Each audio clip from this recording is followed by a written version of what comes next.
નમસ્તે વિદ્યાર્થી મિત્રો, ઓનલાઈન લેક્ચર્સમાં બાળકો ફરી એકવાર આપનું હાર્દિક સ્વાગત છે.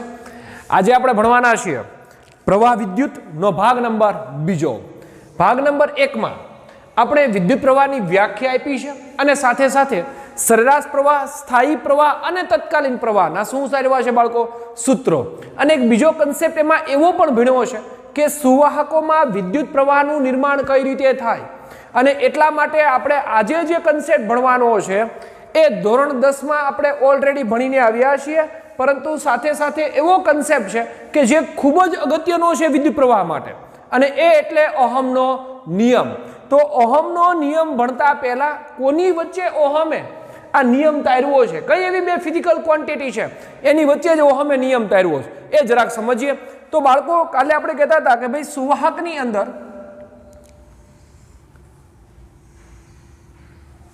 મુક્ત વિદ્યુત ભારો હોય છે, બરાબર.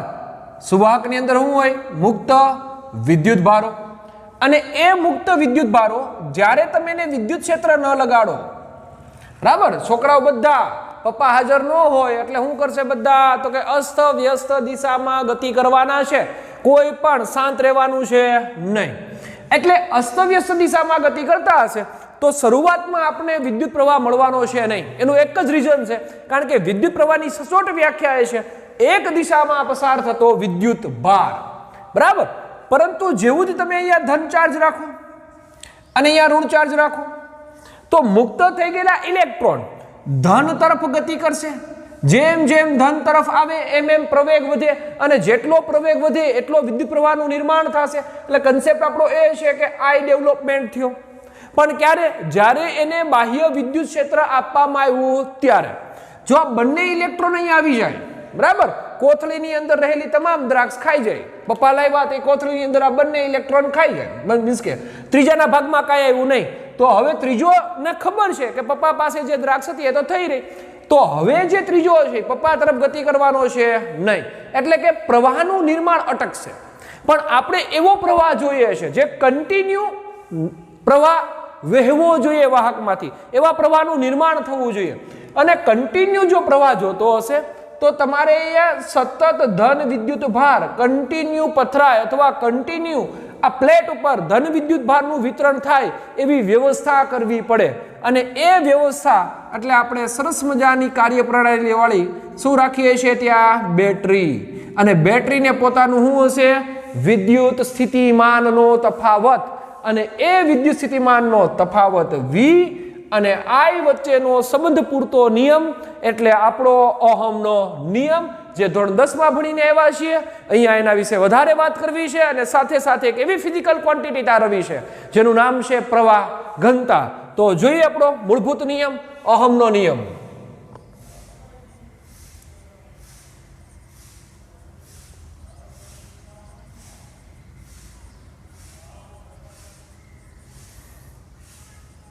બરાબર, ચાલો લખતા જઈએ અને સમજતા જઈએ.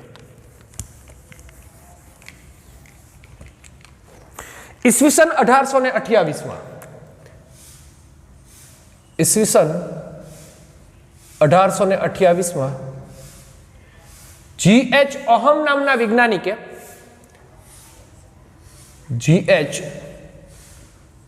ઓહમ પ્રવાહના વહન માટેનો મૂળભૂત નિયમ કયો તો પણ ભલે, બરાબર. પ્રવાહ એટલે વિદ્યુત પ્રવાહના વહન માટેનો મૂળભૂત નિયમ. કોની વચ્ચેનો સંબંધ? V અને I વચ્ચેનો સંબંધ દર્શાવવાનું સૌ પ્રથમ કામ કોને કરી કાઢ્યું બાળકો? તો કે ઓહમ છે, બરાબર.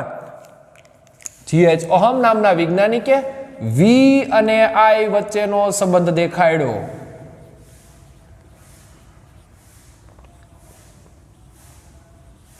વનિતા અને ઈલા પણ આપણે યાદ આમ રાખશું, V અને I.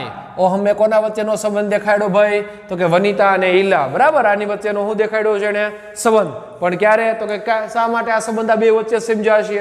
કેમ બીજા કોઈ ક્વોન્ટિટી ન લીધી? એનું રીઝન, કારણ કે બેટરીને વાહકમાં જ્યારે વિદ્યુત પ્રવાહ વહેતો હશે ત્યારે વાહકને બહારથી વિદ્યુત ક્ષેત્ર આપવું પડે, અને એ વિદ્યુત ક્ષેત્ર આપવાનું કામ આપણા વોલ્ટેજ કરે છે અને જે આપણી કાર્યપ્રણાલી છે એને શું નામ આપીએ છીએ આપણે બેટરી. અને એ બેટરીમાં રહેલો વિદ્યુત સ્થિતિમાનનો તફાવત જ કોઈ પણ ઇલેક્ટ્રોનને શું કરવા માટે પ્રેરણા આપશે?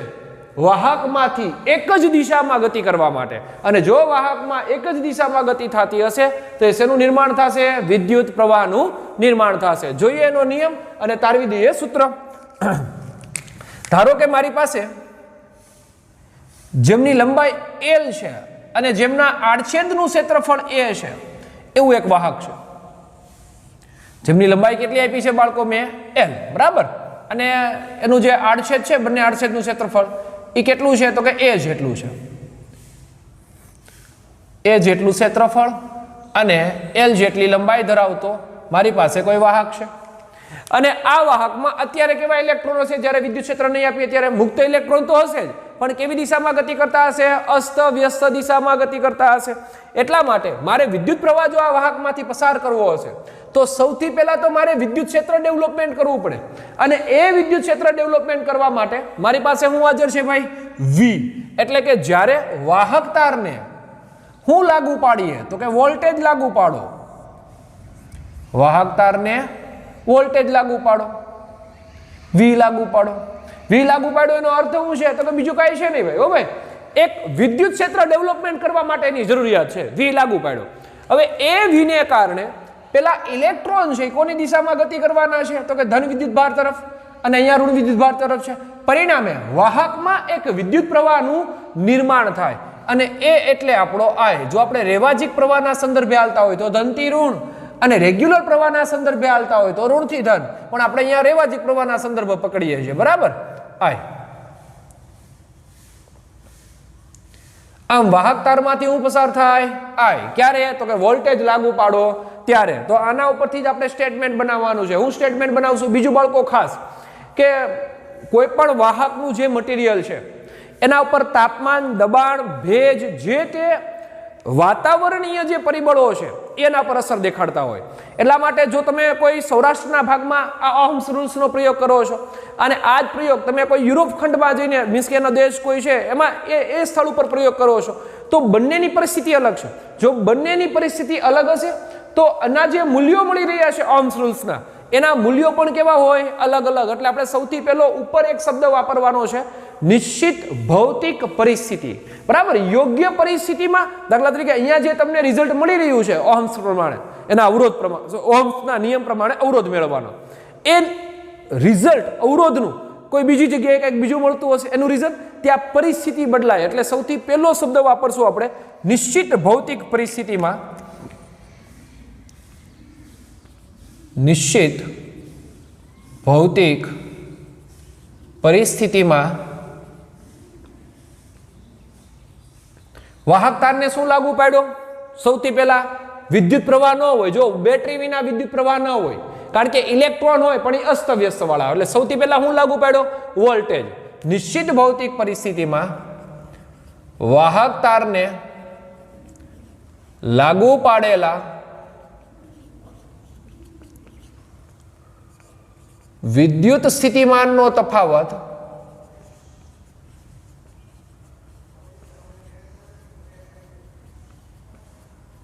V, બરાબર? એ તે વાહકમાંથી પસાર થતા વિદ્યુત પ્રવાહના કેવો હશે બાળકો?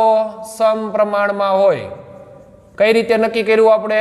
જોઈએ. જોલી પપ્પા જે દ્રાક્ષ લાવ્યા એટલો જ છોકરાઓ એની તરફ જવાના, અને પપ્પાને ખબર હશે 3 છોકરા છે તો એટલી જ દ્રાક્ષ લવાય, બરાબર? એથી વધારે લાવવાનો પ્રયત્ન કરશે, એ ઓછી લાવશે નહીં. ઓછી લાવશે તો એના તરફના 2 ઇલેક્ટ્રોન ગતિ કરે, 1 ઇલેક્ટ્રોન પડ્યો રહે.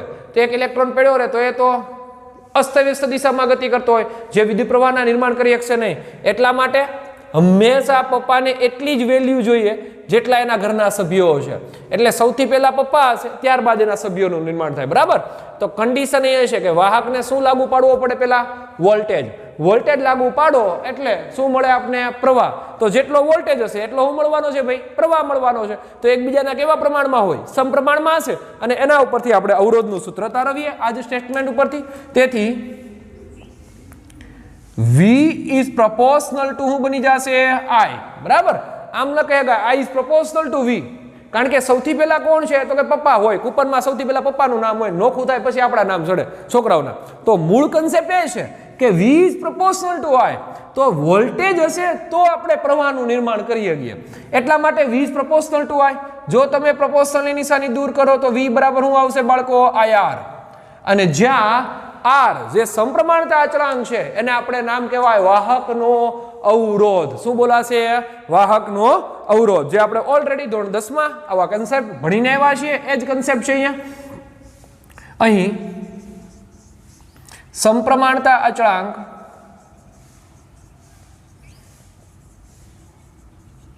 R ને વાહકનો અવરોધ કહે છે. કોઈ પણ એવું કામ નહીં હોય જ્યાં મુશ્કેલી ના હોય અને કોઈ પણ એવો પદાર્થ નહીં હોય જેને અવરોધ ના હોય. બરાબર. દરેક ઝીણો મોટો જાડો પાતળો બધા જ પદાર્થને પોતાનો શું હોવાનો છે બાળકો? અવરોધ. અને એ અવરોધમાં આપણે કન્ડિશન બેસાડવાની છે V અને I વચ્ચેના સંબંધ સાથે. અને V અને I વચ્ચેનો જે સંબંધ છે એને નામ આપશું આપણે ઓહમનો નિયમ. તો ઓહમે 3 કામ કરી દીધા. બેટરીમાંથી વહેતો પ્રવાહ અને વાહકનો અવરોધ. આ ત્રણેયને એક ફળિયામાં લાવવાનું કામ કોણે કરી દીધું? ઓહમે. અને E એટલે V બરાબર IR. બરાબર. તો વાહકનો અવરોધ કહે છે તેનો એકમ જેને શોધ્યું છે એની જ માનમાં એની જ યાદમાં શું બોલાય? તો એનો એકમ શું છે ભાઈ? ઓહમ છે. ઓહમ. અને તેની સંજ્ઞા ઓમેગા. બરાબર. ગ્રીક અક્ષર ઓમેગા છે. જો મારે અવરોધ જોતો હોય, દાખલા તરીકે આ જ વાહકનો અવરોધ જોતો હશે તો મને કેટલો મળશે? તેથી વાહકના અવરોધનું સૂત્ર વાહકના અવરોધ R બરાબર શું થશે બાળકો? તો V ના છેદમાં I. તો આના ઉપરથી હજી એક પણ તમે સૂત્ર એકમ તારી વેગો. V નો એકમ છે વોલ્ટ અને I નો એકમ છે એમ્પિયર, પણ છેદમાં છે એટલે -1. બરાબર. તો શું થશે? Volt ampere -1. પારિમાણિક સૂત્ર જોતું હશે તો પાસું જોતું હશે તો ભાઈ તો પાસું મેળવી દઈએ, કારણ કે આ પાસા ઉપરથી આપણે બીજા 2 પાસા મેળવવા છે. R નું પાસું. તો વોલ્ટેજ એટલે શું લખી શકાય? તો વોલ્ટેજ એટલે આવું લખી શકાય W ના છેદમાં Q. બરાબર. એ તો SI સિસ્ટમ પ્રમાણે આપણી રાશિ છે જ, તો એની -1 એમ જ. W નું પારિમાણિક સૂત્ર શું થાય ભાઈ? તો કે M1. W એટલે કાર્ય. બરાબર. કાર્ય એટલે બળ ગુણ્યા સ્થાનાંતર. તો M1 મારે જોઈએ કાર્યનું M1 L2 T - 2 by Q એટલે તો કે Q એટલે IT. તો AT એટલે A1 T1 ઇન્ટુ A-1 એમ જ. તો પારિમાણિક સૂત્ર જોઈએ R પાસું. શું થશે R પાસું? જોવો જી. M1 L2 T -3 A-2. તો યાદ રાખશું 12 - 32. બરાબર. યાદ રાખવાનું સૂત્ર જો શીખડાવું છું. અવરોધ R ને યાદ રાખવાનું પારિમાણિક સૂત્ર 12 - 32. જે આગળના છે એ પ્લસ છે અને માઇનસ વાળા એ પાછળ છે. 12 - 32. બીજું MLT તો હશે જ, પણ અવરોધ આવે એટલે પ્રવાહ આવે, પ્રવાહ એટલે એ આવશે. બરાબર. એટલે ખાસ R નું પાસું અને આના ઉપરથી આપણે બીજા 3 પાસા તારવવાના છીએ, એટલે માટે ભૂલાય નહીં. 12 - 32. આ થઈ ગયો અવરોધ. હવે ઘણા બાળકોને ક્વેશ્ચન છે ભાઈ અવરોધ છે એ શું V અને I ઉપર ડિપેન્ડેબલ છે? ના રે ભાઈ, અવરોધ એ એવી 3 શું કામ V અને I ઉપર ડિપેન્ડેબલ નથી એ જરાક સમજીએ. જો આ જ કન્સેપ્ટ આપણે કેપેસિટરમાં ભણતા હતા ત્યાં આવું કહેતા હતા C = Q/V. બરાબર. અને આપણે પાસે સૂત્ર પણ છે V બરાબર KQ/R. જો R ફિક્સ હોય તો V is only on the dependable Q. એટલે કે જેટલો V વધે એટલું Q વધે, જેટલો Q વધે એટલું V વધે. બંને વધે તો વધેના છેદમાં વધે અચળ, ઘટેના છેદમાં ઘટે અચળ. Same condition. V અને I કેવા પ્રમાણમાં હશે? સમપ્રમાણમાં હશે. તો V વધે તો I વધે, I વધે તો V વધે. એટલા માટે R જે છે એ કોની સાથે સંલગ્નિત નથી, કોના ઉપર ડિપેન્ડેબલ નથી? તો કે R એ V અને I ઉપર આધાર રાખતો નથી. તો R નું મૂલ્ય બરાબર જે તે વાહકનું મૂલ્ય જે તે વાહકના અવરોધ કોના ઉપર આધાર રાખે એ જરાક સમજીએ. વાહકનો અવરોધ R એ એક તો વાહક કયા મટીરિયલનું છે, કારણ કે ભાઈ બહુ સિમ્પલી છે કે ભાઈ જુદા જુદા રસ્તા એ જુદો જુદો અવરોધ હોય, બરાબર, મુશ્કેલીઓ જુદી જુદી હોય. આપણે એક કામ કોઈ કરવું છે તેની પાસે રસ્તાઓ આપણા ઘણા છે, ત્યાં સુધી કામ કરવાના, ત્યાં સુધી પહોંચવાના, પણ આપણે સૌથી એ જ માર્ગ પસંદ કરીએ જ્યાં મુશ્કેલી ઓછી હોય. એટલા માટે અહીંયા પણ એ જ કન્ડિશન, કયો રસ્તો પસંદ કરવો, કયો વાહક પસંદ કરવો, તો એક તો એ વાહકના દ્રવ્યની જાત ઉપર આધાર રાખે, કારણ કે જે મટીરિયલ, જે વાહક બનાવવા માટે જે મટીરિયલ આપણે વાપરીએ છીએ એ શેમાંથી બન્યું છે, એ દ્રવ્યની જાત કેવી છે, એનો અવરોધ કેટલો છે, એના ઉપર આધાર રાખે. એટલે સૌથી પહેલા વાહકનો જે અવરોધ R એ વાહકના દ્રવ્યની જાત અને વાહકના પરિમાણ પર આધાર રાખે.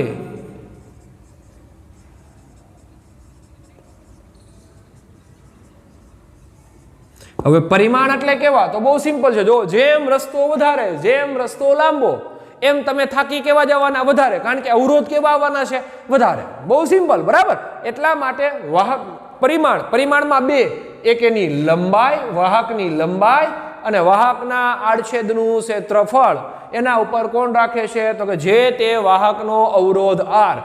એટલા માટે ખાસ બાળકો, વાહકનો અવરોધ એ ત્રણ વસ્તુ પર ડિપેન્ડેબલ છે. એક તો વાહકના દ્રવ્યની જાત, બીજું એનું વાહકનું પરિમાણ. આવું જ આપણે કેપેસિટરમાં બોલતા હતા કે કેપેસિટરનું કેપેસિટન્સ એ એના પ્લેટોનો આકાર, એનું માપ અને એના મટીરિયલ પર આધાર રાખે છે. એટલા માટે ખાસ જે કેપેસિટર્સ વાળું છે એ જ કન્ડિશન અહીંયા છે. હવે આપણે એવી સાબિતી આપી છે કે વાહકનું પરિમાણ પર વાહકનો અવરોધ કઈ રીતે આધાર રાખે છે એ જોવો છે, અને એ મુદ્દો આપણે ભણીએ, બરાબર. અહીંયા સુધીનો જે કન્સેપ્ટ હતો એ ઓહમનો નિયમ હતો, અને જેમાં આપણે અવરોધનું શું તારવી દીધું ભાઈ, સૂત્ર, અને એનું પારિમાણિક સૂત્ર ભણ્યા. હવે આગળ વધીએ કે વાહકનો જે અવરોધ છે એના પરિમાણ ઉપર કઈ રીતે આધાર રાખે છે, જોઈએ.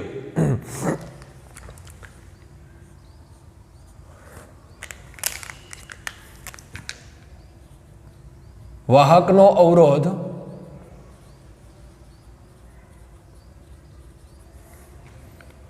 અવરોધનો વાહકના પરિમાણ પર આધાર, બરાબર.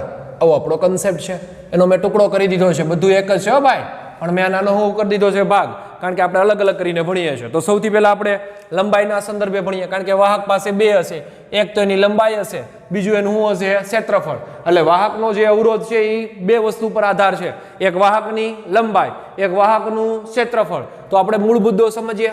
સૌથી પહેલો કન્સેપ્ટ કોના સંદર્ભે ભણવો છે, તો કે લંબાઈના સંદર્ભે. કા લાંબો હોવો જોઈએ અને કા જાડો હોવો જોઈએ, ટૂંકવું ને ટચ, બરાબર. ચાલો જોઈએ. લંબાઈ L ના સંદર્ભમાં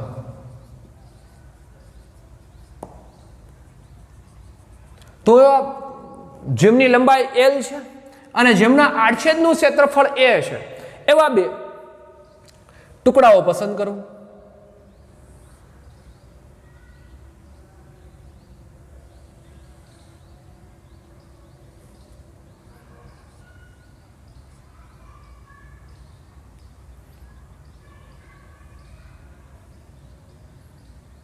જેમની લંબાઈ કેટલી હોય, તો કે L જેટલી, અને એમના આડછેદનું ક્ષેત્રફળ કેટલું હોય, તો કે A જેટલું. એવા મારી પાસે બે લંબચોરસ ટુકડા છે, બરાબર, જેમની લંબાઈ L છે અને જેમના આડછેદનું ક્ષેત્રફળ A છે.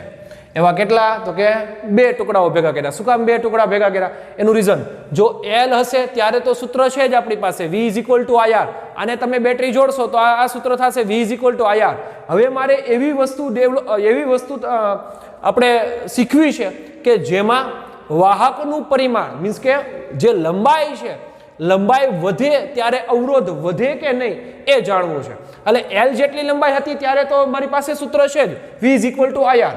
પરંતુ જ્યારે હવે ડબલ લંબાઈ કરીએ, એટલે કે L ની જગ્યાએ 2L કરું, સેમ આના જેવો જ, એની જેટલી જ લંબાઈનો અને એના જેટલા જ આડછેદનું ક્ષેત્રફળ ધરાવતો એક બીજો ટુકડો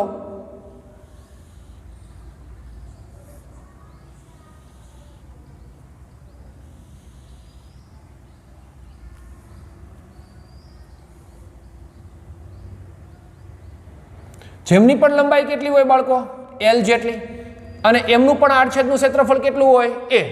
આ બંને ટુકડાઓને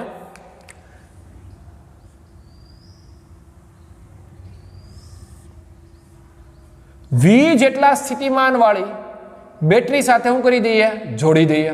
આપણે એવું સાબિત આપવું છે કે ભાઈ જ્યારે જ્યારે વાહકનો અવરોધ વધે ત્યારે એની લંબાઈમાં પણ વધારો થાય એટલે લંબાઈ વધતા અવરોધ વધે છે એવી મારે સાબિતી આપી છે. જો ખાલી એક ટુકડો હોત તો L તો હતો જ બરાબર, પણ મેં બે ટુકડા પસંદ કર્યા છે કારણ કે મારે લંબાઈમાં શું કરવો છે બાળકો વધારો. હવે જેવો તમે વોલ્ટેજ આપશો તો પ્રવાહનું નિર્માણ થાય અને એ પ્રવાહ ધનથી ક્યાં જશે ઋણ. હવે ઓલરેડી આપણે આ ભણીને આવ્યા છીએ. જુઓ જી કેવું જોડાણ થઈ ગયું તો કે પ્રવાહને વહેવા માટે એક જ માર્ગ ઉપલબ્ધ છે અને પ્રવાહને વહેવા માટે જો એક જ માર્ગ ઉપલબ્ધ હોય તો આ જે જોડાણ છે કેવું થયું શ્રેણી. બીજું મટીરિયલ એક જ છે બરાબર, બંને ટુકડાનું મટીરિયલ એક છે, બંને ટુકડાની લંબાઈ સમાન છે, બંને ટુકડાનું ક્ષેત્રફળ સમાન છે. જો બંને ટુકડાની લંબાઈ અને બંને ટુકડાનું ક્ષેત્રફળ સમાન હોય તો બંને ટુકડાનો અવરોધ R પણ સમાન જ હોય એટલે બંનેનો અવરોધ કેટલો થશે RR. તમારી પાસે R સમાન છે, તમારી પાસે I સમાન છે તો તમારી પાસે એનો V પણ કેવું રહેવાનું છે સમાન. એટલે જે બંને ટુકડાનો જે વિદ્યુત સ્થિતિમાનનો તફાવત છે V એ સમાન રહે. ખરેખર આવું હતું શ્રેણી જોડાણમાં. જુઓ જી R1 અવરોધ R2 અવરોધ બેટરી જોડી દો તમે, V વોલ્ટેજ બરાબર. ધોરણ 10 આપણે જરાક સમજી લઈએ. I તો અહીંયા જે વોલ્ટેજ હતા એ V1 હતા, અહીંયા જે વોલ્ટેજ હતા V2, કારણ કે બધી I સમાન રહે પણ V1 અને R1 બદલાય. પરંતુ અહીંયા પ્રોબ્લેમ એ છે કે કોણ સમાન છે તો કે R સમાન છે. I તો સમાન જ રહેવાનો છે, R સમાન છે એટલા માટેનો V કેવો થશે સમાન. પરિણામે બંને વોલ્ટેજના બંને ટુકડાના વિદ્યુત સ્થિતિમાનનો તફાવત કેટલો રહેશે બાળકો V નો V. એટલે ખાસ જ્યારે તમે લંબાઈ વધારો વાહકની ત્યારે એના વોલ્ટેજ બદલાય નહીં, વોલ્ટેજ એના એ જ રહે કારણ કે તમે એના એ જ તારની શું વધારો છો લંબાઈ. હા, ઇન કેસ અહીંયા કોઈ બીજું મટીરિયલનો ટુકડો રાખ્યો હોત તો બંનેના અવરોધ સમાન ન હોત અને જો બંનેના અવરોધ સમાન ન હોત તો એકનું R1 આવત એકનું R2 આવત. અહીંયા V1 અને V2 પણ મટીરિયલ એક છે એટલા માટે એના R સમાન છે અને એટલા માટે એને લાગુ પાડેલો વિદ્યુત સ્થિતિમાનનો તફાવત કેવો છે બાળકો સમાન. તો જે આપણી આકૃતિ છે એને લખી દઈએ, સમજી લઈએ અને એના ઉપરથી વાહકનો અવરોધ એ લંબાઈ ઉપર કઈ રીતે આધાર રાખે છે એ જોઈ લઈએ. તો હવે આપણે જે આકૃતિ છે એનું શું કરી દઈએ લખાણ કરી દઈએ. ધારો કે જેના આડછેદનું ક્ષેત્રફળ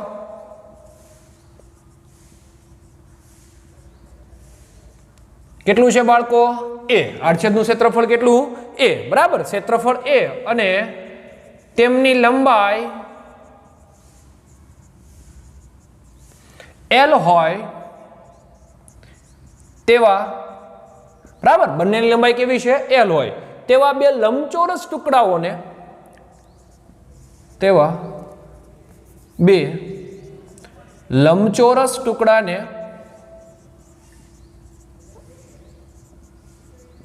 એકબીજાની અડકે તેમ રાખેલા છે, એકબીજાને અડકે અથવા એકબીજાને સ્પર્શે તે રીતે બરાબર, એકબીજાને સ્પર્શે તે રીતે રાખેલા છે. હવે એકબીજાને સ્પર્શે તે રીતે રાખેલા હશે એટલે હવે જુઓ જી કુલ વાહકની લંબાઈ કેટલી થઈ ગઈ હવે L નહીં થાય પણ ટોટલ 2L બરાબર. વાહકમાંથી વહેતો વિદ્યુત પ્રવાહ કેટલો થઈ ગયો I અને વાહકનું વિદ્યુત સ્થિતિમાનનો તફાવત કેટલો થઈ ગયો V. તો V શા માટે થયો ખરેખર V1 અને V2 થવું જોઈએ તો એના માટેનું આપણે જે લખાણ છે થોડુંક લખીએ. અહીં વાહકની કુલ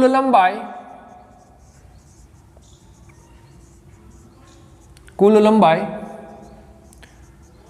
2L થશે તેમજ તેમાંથી પસાર થતો પ્રવાહ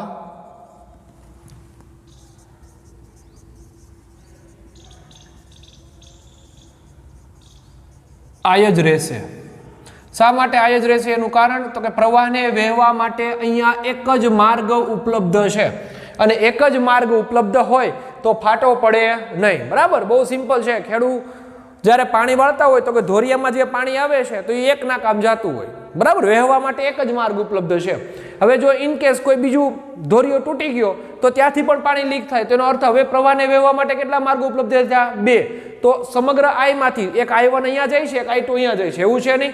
અહીંયા તો પ્રવાહને વહેવા માટે કેટલો માર્ગ ઉપલબ્ધ છે? Only four 1. અને એટલા માટેનો પ્રવાહ I સમાન જ રહે. પરંતુ અહીં બંને પદાર્થોનું મટીરિયલ, બંને પદાર્થોની જાત અને એમની લંબાઈ અને એના આડછેદનું ક્ષેત્રફળ પણ કેવું છે? સમાન છે. બરાબર, પદાર્થની જાત અને એ અને સીધું લખ દો L, પદાર્થનું ક્ષેત્રફળ અને પદાર્થની લંબાઈ સમાન હોવાથી બંને પદાર્થનો વિદ્યુત સ્થિતિમાનનો તફાવત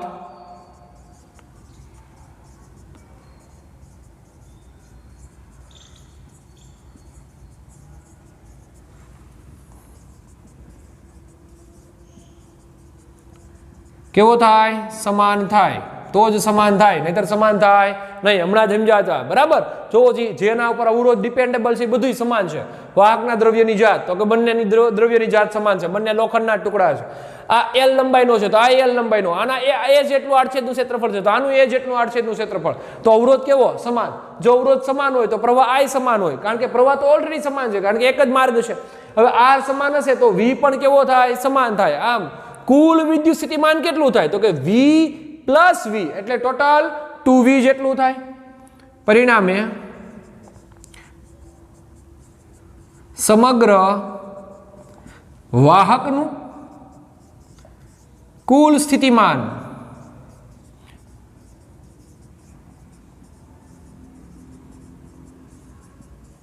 કેટલું થશે? તો કે ભાઈ 2V થશે. કેટલું થાય?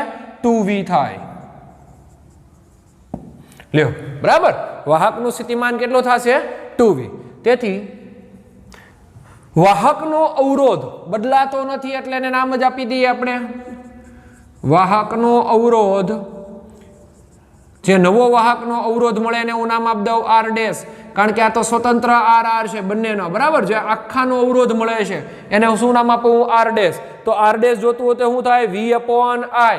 પરંતુ અહીંયા I નું મૂલ્ય તો બદલાતું નથી, તો સમાન ને સમાન રહેશે. V નું મૂલ્ય બદલાતું નથી, પણ કુલ વિદ્યુત સ્થિતિમાન કેટલું મળે? તો આનું V, આનું V, તો ટોટલ 2V. બરાબર, 2V થશે. ઘણા એમ કે આનો I એમ ના હોય ભાઈ, I તો એક જ દિશામાં વહેવા માટે ઉપલબ્ધ છે એટલે I તો સમાન. આનું વિદ્યુત સ્થિતિમાન, આનું વિદ્યુત સ્થિતિમાન, એટલે ટોટલ કેટલું થયું? 2V. તો V/I એટલે શું થાય બાળકો? તો કે R થાય, જે સિંગલ વાહકનો અવરોધ હતો R. તો આવું થઈ જશે 2R. તો આખા વાહકનો અવરોધ કેટલો મળ્યો? તો કે 2R મળ્યો. જ્યારે સિંગલ વાહકનો અવરોધ કેટલો હતો? R હતો. બરાબર, આ સિરીઝ જોડાણ છે. જુઓ જી, 2 જોડાણ હોય અને બંને 5-5 ઓહમના જોડ્યા હોય, અહીંયા 5 ઓહમ ને 5 ઓહમ, તો તરત તમે કહો કેટલું થાય? 10. તો અહીંયા લીધો 2R. તો કન્ડિશન પ્રમાણે આવું લખી શકાય. જ્યારે વાહકની શું વધારવામાં આવે? લંબાઈ. જો લંબાઈ પહેલા કેટલી હતી? L, ત્યારે વાહકનો અવરોધ R. હવે L ને બદલે 2L કરી તો વાહકનો અવરોધ પણ કેટલો થઈ ગયો? 2R. તેનો અર્થ કે વાહકની લંબાઈ વધારતા વાહકનો અવરોધનું મૂલ્ય વધે છે. તો આ પરથી આપણે સ્ટેટમેન્ટ આપશું કે કોઈ પણ વાહકની લંબાઈ વધારવામાં આવે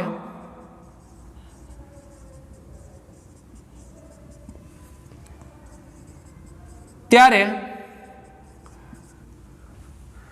વાહકનો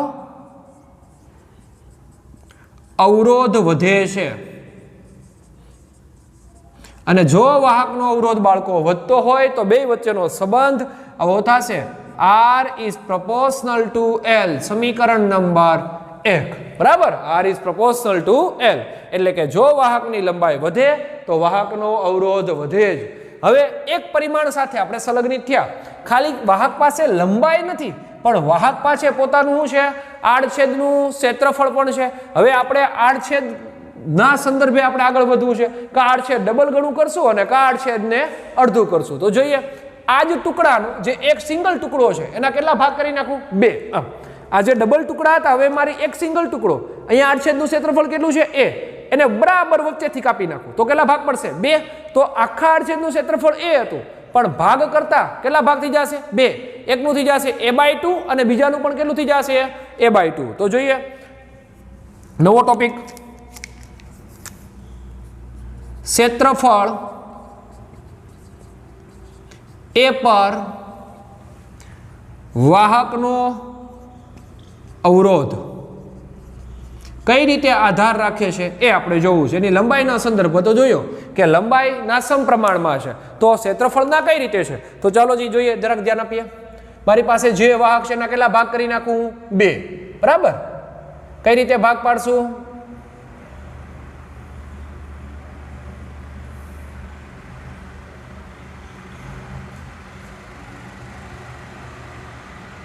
સોરી, આડી જ આકૃતિ દોરી દઈએ.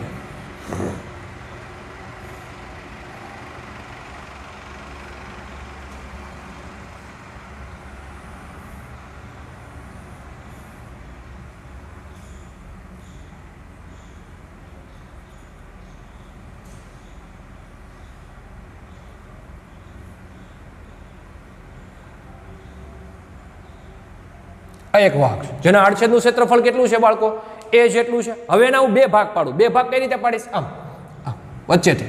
બરાબર. જેમ આપણે ચોકલેટ ખાઈએ છીએ કિટકેટ, એનો ટુકડો હવે એ જ ટુકડાનું બરાબર વચ્ચેથી કાપી નાખું તો એનો અર્થ કે આ A હતું તો હવે કેટલું થઈ જશે? A/2. હું ભાગ જરાક પાડી દઉં ભાઈ.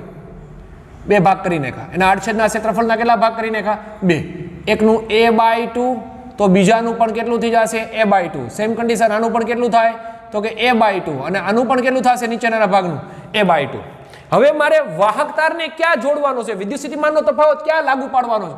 બરાબર જે 2 ભાગ થઈ રહ્યા છે એની પાસે અહીંયા શું લાગુ પાડશું? વિદ્યુત સ્થિતિમાનનો તફાવત. હવે વિદ્યુત સ્થિતિમાનનો તફાવત જ્યારે લાગુ પાડો એટલે શેનું નિર્માણ થશે બાળકો? વિદ્યુત પ્રવાહનું નિર્માણ થાય. પરિણામે વિદ્યુત પ્રવાહ જે નિર્માણ થાય છે એ I જેટલું હશે અહીંયા. હવે અહીંયા I જેટલો આવશે ત્યારબાદ એના 2 ભાગ પડશે. જોજો બરાબર, અહીંયા ઓનલી ફોર સિંગલ પ્રવાહ છે જે એક જ દિશામાં જઈ રહ્યો છે, પરંતુ અહીંયા એના 2 ભાગ છે કારણ કે વચ્ચેથી આપણે ભાગ પાડી દીધા છે. એટલે ઉપરનો ભાગ અને નીચેનો ભાગ, એટલે કન્ડિશન આવી થઈ જશે. આવું કહી રહ્યો છું કે એક ભાગ અહીંયા હશે અને એક ભાગ અહીંયા હશે. જો આમાંથી પ્રવાહ I આવતો હોય તો અહીંયા આવીને 2 ભાગ પડશે, એક I1 અને એક I2, પણ અડધા અડધા ભાગ પડી જશે I/2. એટલે સેમ કન્ડિશન અહીંયા જ્યારે અહીંયા I સમાન હતો એને બદલે અહીંયા I નું મૂલ્ય સમાન રહેશે નહીં. પરિણામે ઉપરના ભાગમાંથી I/2 પ્રવાહ જશે, નીચેના ભાગમાંથી I/2 પ્રવાહ જાય. ફરીથી અહીંયા I/2 અને I/2 ભેગા થાય અને કેટલા પ્રવાહનું નિર્માણ કરી નાખે? I જેટલા પ્રવાહનું નિર્માણ કરી નાખે. મટીરિયલ 1 ના તમે કેટલા ભાગ પાડી નાખ્યા? 2 ભાગ પાડી નાખ્યા. એની લંબાઈ કેવી બાળકો? L. ચાલો બરાબર. હવે મારે શું સમજવું છે એનો અવરોધ? તો સમજી લઈએ. ધારો કે વાહકના આડછેદનું ક્ષેત્રફળ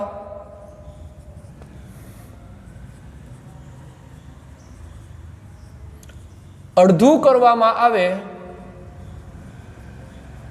હવે આડછેદનું ક્ષેત્રફળ અડધું કરી દીધું. જોજે અહીં લંબાઈ 2 ગણી કરી. બરાબર. આડછેદનું ક્ષેત્રફળ કેવું કરી નાખ્યું? અડધું કર્યું. તો અડધું કરી શું થયું? તો આ શ્રેણી હતું એને બદલે આ સમાંતર બની ગયું. સમાંતરમાં વોલ્ટેજ વિના વીજ રે એ બદલાય નહીં. શું બદલાય? પ્રવાહ I. એટલા માટે I/2 અને I/2 પ્રવાહથી જશે. જરાક જોઈએ, ક્ષેત્રફળ અડધું કરવામાં આવે ત્યારે લાગુ પાડેલો વિદ્યુત સ્થિતિમાનનો તફાવત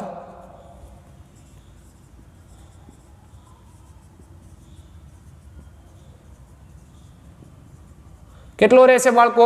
એ તો V જેટલો જ રહે, એમાં કોઈ જાતનો ફેરફાર થશે નહીં. બરાબર. સ્થિતિમાનનો તફાવત V જેટલો હશે જ્યારે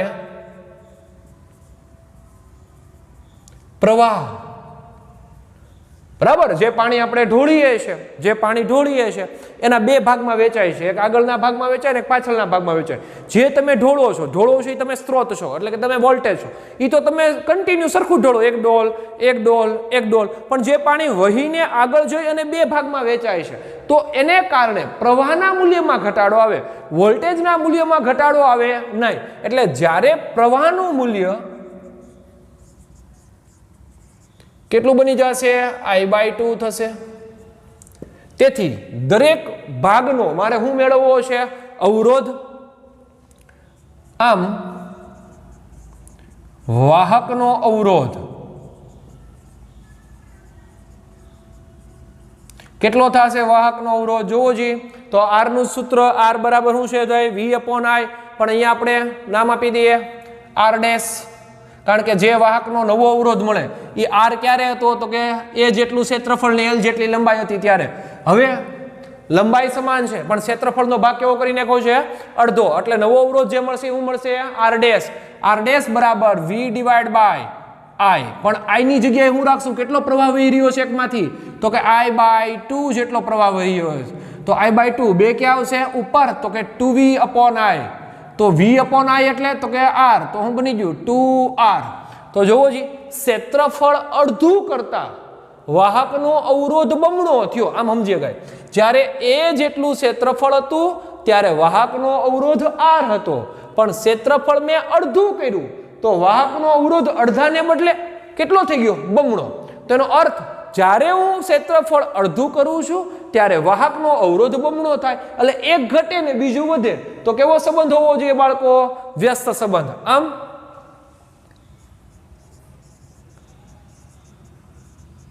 વાહકનો અવરોધ R એ ક્ષેત્રફળ ઘટતા, આમ રાખીએ, વાહકનો અવરોધ R એ ક્ષેત્રફળ ના વ્યસ્ત પ્રમાણમાં હોય છે.